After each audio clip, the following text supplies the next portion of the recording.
ladies and gentlemen of the jury, on December 15th, 2012, at 9:40 a.m., God, aka Yahweh, the Great Spirit, the Almighty One, the Merciful One, had a duty, ladies and gentlemen, had a duty to protect the lives of 20 children and 6 adults who walked into Sandy Hook Elementary School that Friday morning. He had a particular duty that day because no person could have known what was in the heart and mind of 20-year-old Adam Lanza, who drove to the school that morning with a Glock, a Sig Sauer, and a .22 caliber rifle.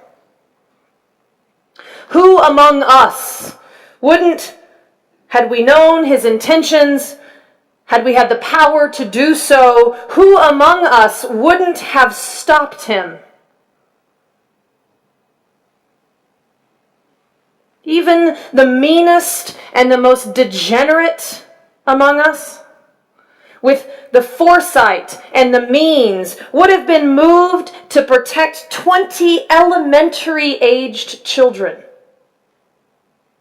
And this God, who it is believed sees every sparrow fall,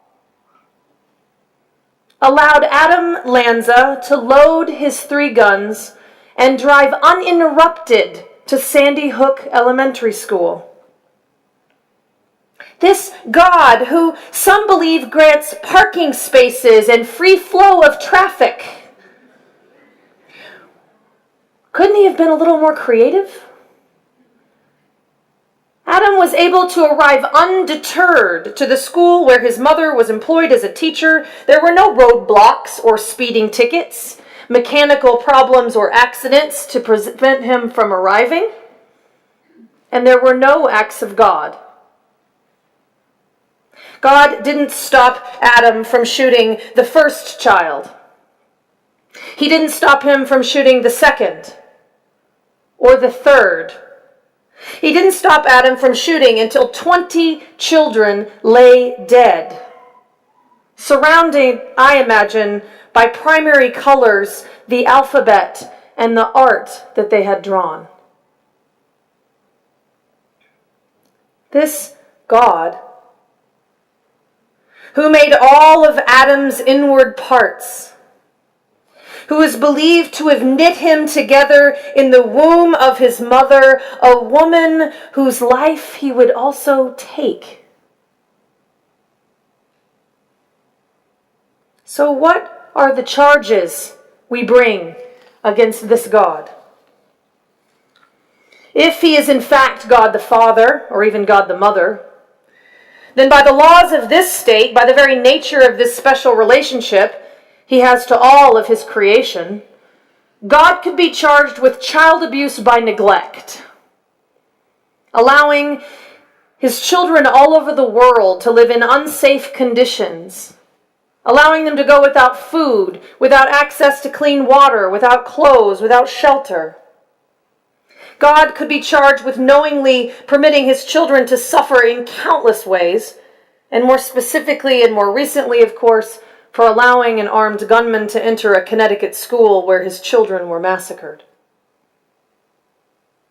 Now let's just imagine that God is such that he cannot intervene for reasons beyond our understanding, and is merely the watchmaker or creator, the great manufacturer of the beginning who has set the universe into motion. Even if we stray from criminal charges, it seems that in Adam, God may have in fact made a defective product. One that senselessly kills the innocent, the God-loving, the God-fearing. And there have been many Adams before Adam Lanza, and yes, even many Eves, who have caused insufferable and unimaginable harm to others on this earth. And so we might charge that Creator God with product liability. The laws of Oklahoma, which I invoke in full awareness of their distance from perfection,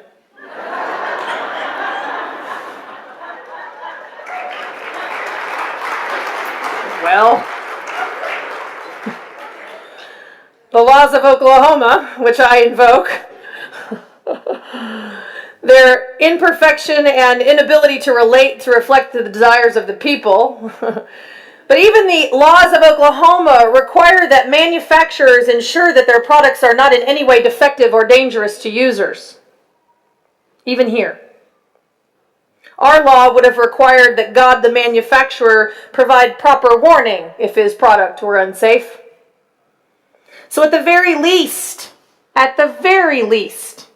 we have the potential for 26 wrongful death cases caused by God's negligence, just from that one incident on Friday.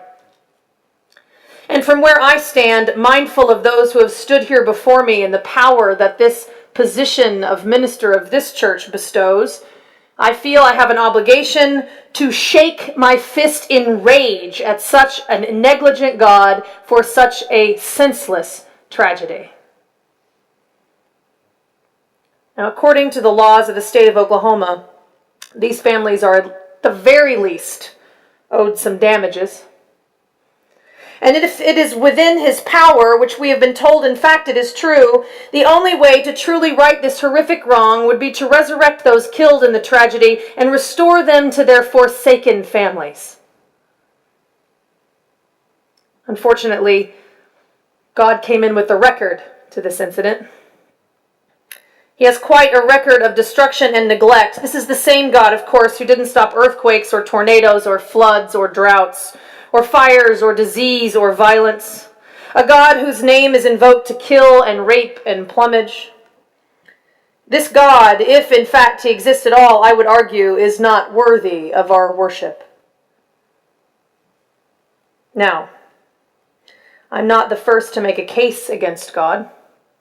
You might remember in 2008, Senator Ernie Chambers of Nebraska filed a lawsuit against God, making a case that sought permanent injunction against God's harmful activities as an effort to publicize the issue of public access to the court system. When asked how the prosecution planned to notify the defendant of the case against him, the senator, believing God to be singular and all-knowing, responded, "The court itself acknowledges the existence of God. A consequence of that acknowledgement is recognition of God's omniscience. Since God knows everything, God already has notice of this lawsuit." A judge finally did throw out the case, saying that the Almighty was not properly served due to an unlisted home address. In actuality, it really isn't necessary for God to be present for a trial to take place. Former Auschwitz concentration camp inmate Eli Wiesel said to have witnessed 3 Jewish prisoners making the case against God in absentia for abandoning the Jewish people during the Holocaust. And the verdict was guilty of hostility and cruelty and indifference. We need not put God on trial at all to make the case against him. We can simply focus on those who claim to represent him, who act on his behalf. We can put religion on trial in his place. The case against religion may in fact be even easier than the case against God. For just in the 20th century alone, just the 20th century alone around the globe, 809 million people have died in the name of religion. If you compare that with the 209 million who died in the name of communism, 62 million during World War II, so more people have died in the name of religion than in the name of communism or Hitler, or the combination of the two times 2. Now, I have a feeling that I may be preaching to the choir, that you're not a stranger to the argument against organized religion, but likely you personally have been asked to explain why a humanist or an atheist or an agnostic would go to church. I've seen those faces look back at me when they look quizzically and say, "You go to church?"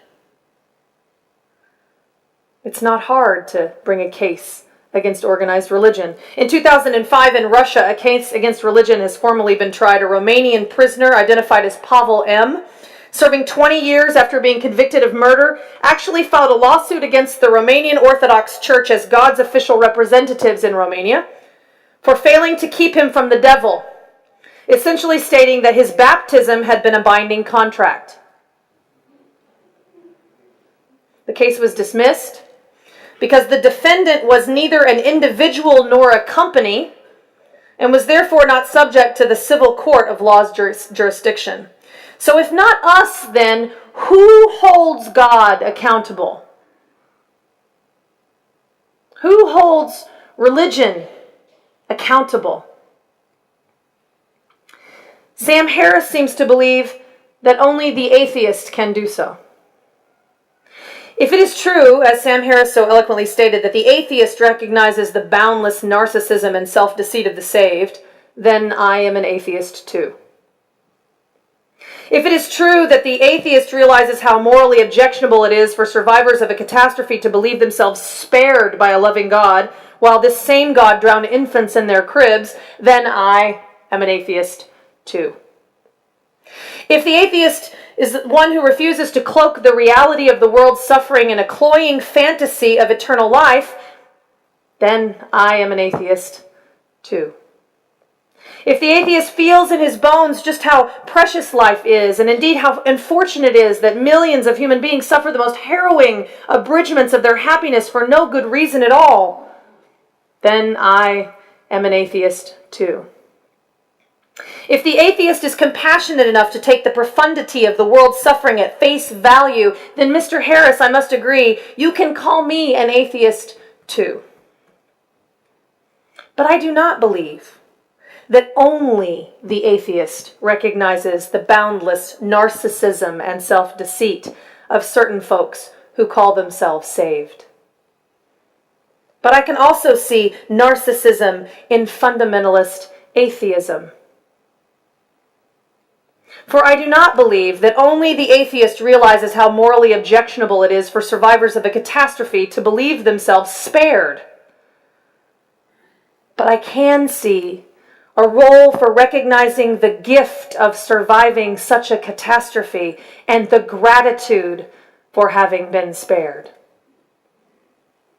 I do not believe that only the atheist feels in his bones just how precious life is and how unfortunate it is that millions of human beings suffer for no good reason at all. Our church contains theists, even those who consider themselves Christians, who recognize that life is precious and fleeting and that what we do in this world matters. I do not believe that only the atheist is compassionate enough to take the profundity of the world's suffering at face value.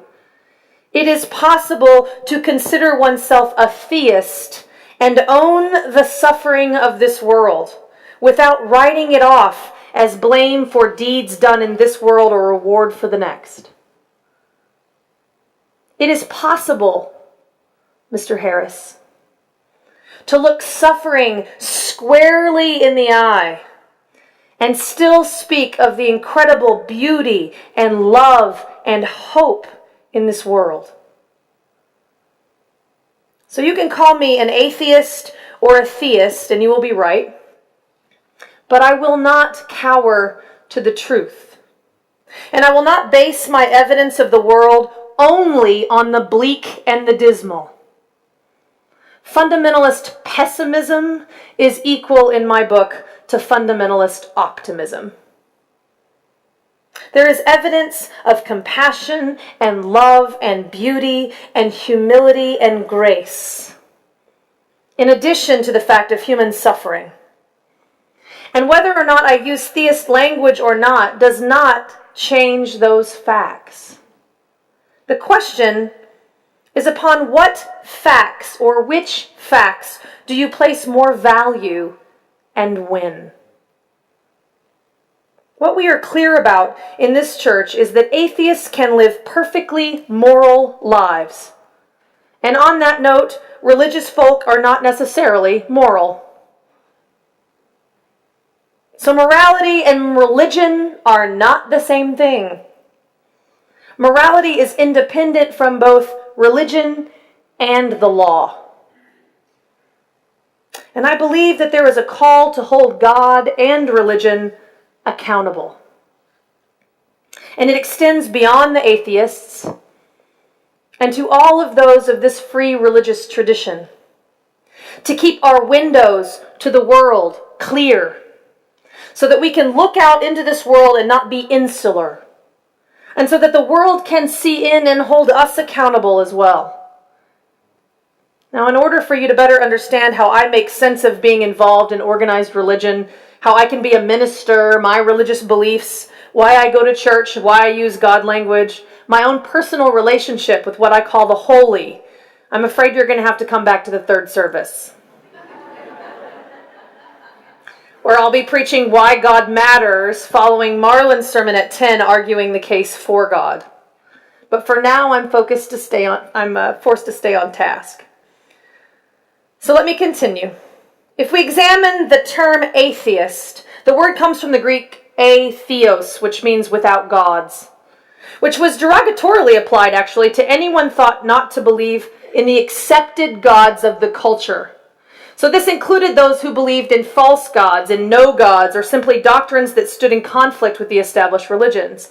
In fact, early Christians and the forefathers and foremothers of this free faith would have been considered atheists, as they boldly proclaimed God was one. They stood in opposition to the polytheism of the time. The term atheist applied to those who denied or disrespected the local gods, even if they believed in other gods. Karen Armstrong writes that during the 16th and 17th centuries, the word atheist was still an insult. No one would have dreamed of calling him or herself an atheist. In the middle of the 17th century, it was still assumed that it was actually impossible not to believe in God. You were just in denial. Atheist meant not accepting the current conception of the divine. So in a sense, if we believe that the majority of Americans, or even simply the majority of Oklahomans, believe in a condemning, fundamentalist Christian conception of God, then by definition of rejecting that God, everyone in this church would be considered an atheist, regardless of which service they attend. Now, there are many different versions of atheism. There's this broad denial that there's any creator or manager of the universe. There's another conviction that even if there is a creator or manager of the world, he does not reward the good and punish the wicked. There's existential atheism, the assertion that even if there is a God, this God does not intervene in our lives.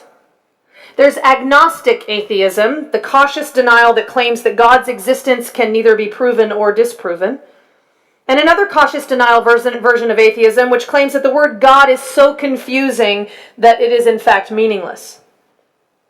And finally, there's what they consider to be pragmatic atheism, as described in Greg Epstein's book called Good Without God, which regards God as irrelevant to ethical and successful living and views all discussions about God as a waste of time. Now, ironically, I don't find pragmatic atheism to be very pragmatic. If you're in the least bit interested in getting to know or understand your fellow human beings, if you want to be in relationship with humanity and don't feel the God conversation is relevant to you, you're going to miss out on connecting with 87% of the population. There's an abundance of literature out right now that argues for a new atheism beyond all of these previous versions that I've described. It's taken shape through people like Richard Dawkins and Sam Harris and Christopher Hitchens. And even though they're getting an enormous amount of attention, I must say I've not been very moved. I would agree with Karen Armstrong, who argues in her newest book, The Case for God, that the new atheist's analysis is disappointingly shallow because it's based on poor theology.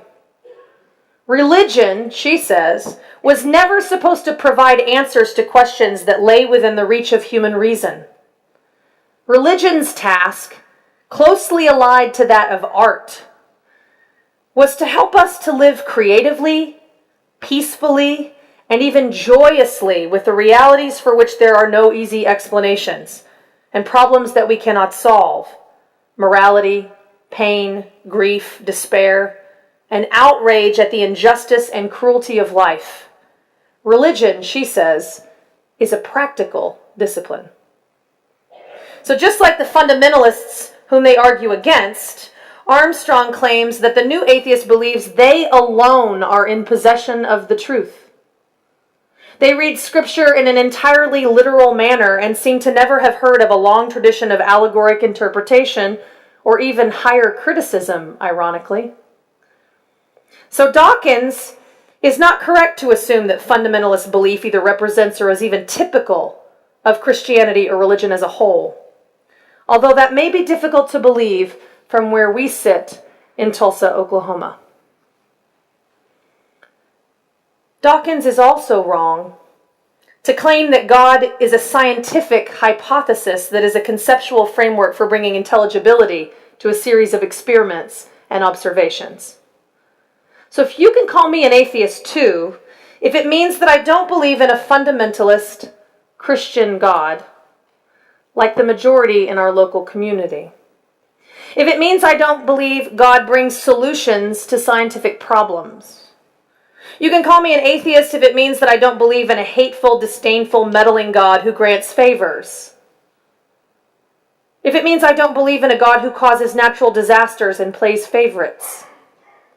You can call me an atheist too if it means I don't believe in a God who will only bless those who say certain words, who pray certain prayers, who read certain books, or who repeat creeds like magic words against the evils of the world.